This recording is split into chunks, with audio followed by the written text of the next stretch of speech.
بسم اللہ الرحمن الرحیم نحمدہ ونصلی علی رسولہ الکریم اما بعد۔ محترم ناظرین کرام، ایک صاحبہ ہے روبی خان، انہوں نے سوال کیا ہے مفتی صاحب پلیز بتا دو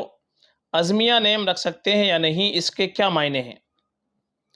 دیکھیے جو نام آپ نے پوچھا ہے ازمیہ، اس کا صحیح تلفظ آتا ہے عین کے ساتھ میں اور ذو کے ساتھ میں، ازمیہ۔ ازمیہ اس کے معنی آتے ہیں احترام والی، عظمت والی، اور بہت سے لوگ یہ نام جو رکھتے ہیں وہ حمزہ کے ساتھ رکھتے ہیں، ازمیہ اور زا کے ساتھ میں، اور یہ تفریحی علاقے میں مقام عزم کی طرف منسوب ہے، تو اس لحاظ سے ازمیہ کے معنی آئیں گے مقام عزم پر رہنے والی۔ یا اسی طریقے سے ازمیہ یہ عزم کے معنی ایک شدت کے آتے ہیں، سختی کے آتے ہیں، اور پیچھے رہ جانے کے آتے ہیں، تو اس کے پھر ایک معنی بنیں گے ازمیہ کے قحط سالی کے زمانے والی عورت یا پیچھے لگ جانے والی عورت۔ تو کوئی اتنے اچھے معنی اس کے نہیں بنتے حمزہ کے ساتھ اور زا کے ساتھ اگر اس کو لکھتے ہیں ازمیہ، اس لیے بہتر یہ ہے کہ یہ نام اگر ہم رکھیں تو جس کا صحیح تلفظ آتا ہے عین کے ساتھ میں اور ضو کے ساتھ میں ازمیہ، وہ نام ہم رکھیں، اس کے معنی بڑے خوبصورت آتے ہیں، احترام والی، عظمت والی،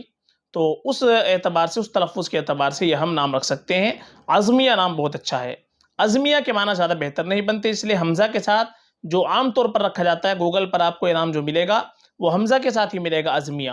تو وہ نام زیادہ مناسب نہیں ہے، وہ صحیح نہیں ہے، تلفظ کے اعتبار سے معنی اس کے اچھے نہیں بنتے۔ اور بہتر یہ ہے کہ ہم اپنی بچی کا نام رکھیں تو صحابیات کے ناموں پر نام رکھ لیں، ازواج مطہرات کے ناموں پر نام رکھیں، جو نیک خواتین گزری ہیں ان کے ناموں پر نام رکھیں، یہ اور بہتر ہے، باعث برکت ہوتا ہے، چونکہ اگر نیک خواتین کے ناموں پر اپنی بچی کا نام رکھیں گے تو انشاءاللہ کچھ نہ کچھ ان کی نیک صفات ہماری بچی میں پیدا ہوگی۔ باقی معنی کے اعتبار سے میں نے بتلا دیا، یہ نام ازمیہ جو عین کے ساتھ میں اور ذو کے ساتھ میں ہے، اس اعتبار سے بہت اچھا نام ہے، یہ نام بالکل رکھ سکتے ہیں، فقط واللہ اعلم۔